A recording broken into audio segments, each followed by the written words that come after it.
Saudaraku, kadang kita berjalan di dunia ini dengan wajah yang terlihat baik, tapi hati kita sedang jauh dari Allah. Kadang bibir kita mengucapkan kalimat iman, tetapi hati kita belum benar-benar merasakannya. Dan kadang kita sendiri tidak sadar bahwa kita sedang menyimpan sifat yang Allah sebutkan dalam surah Al-Munafiqun. Allah membuka surah ini dengan sesuatu yang sangat menyentuh tentang orang-orang yang berkata, "Kami bersaksi engkau Rasul Allah." Tapi Allah menjawab, "Aku tahu engkau Rasulku, tapi aku juga tahu hati mereka berdusta." Saudaraku, sakit sekali ketika manusia membohongi kita. Tapi tahukah kamu, lebih sakit lagi ketika hati kita sendiri membohongi Allah.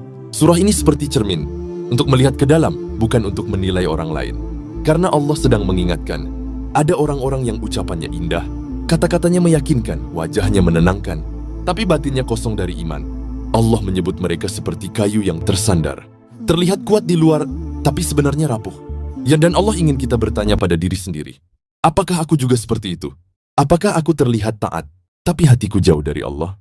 Saudaraku, Allah bukan ingin membuatmu takut. Allah hanya ingin menyelamatkanmu.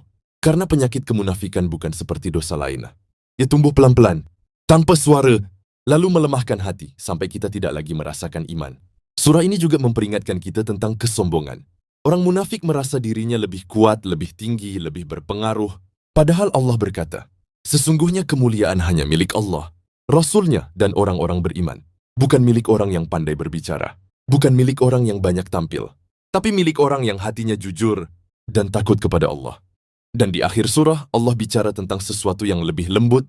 Allah berkata, jangan biarkan harta dan anak-anak membuatmu lalai dari mengingat Allah. Karena kelalaian adalah pintu kecil menuju kemunafikan hati. Bukan karena kita jahat, tetapi karena kita terlalu sibuk dengan dunia, sampai tidak sempat menengok hati sendiri. Lalu Allah menutup surah ini dengan ayat yang membuat dada terasa hangat. Infakkanlah sebelum ajal datang. Nanti ketika maut mendekat, seseorang berkata, ya Allah, kembalikan aku ke dunia, hanya supaya aku bisa bersedekah. Tapi itu sudah terlambat.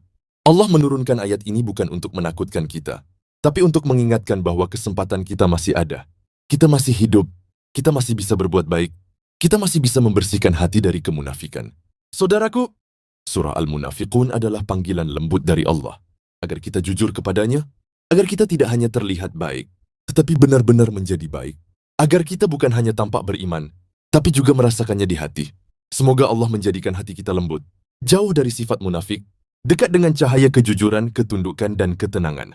Amin ya Rabbal Alamin.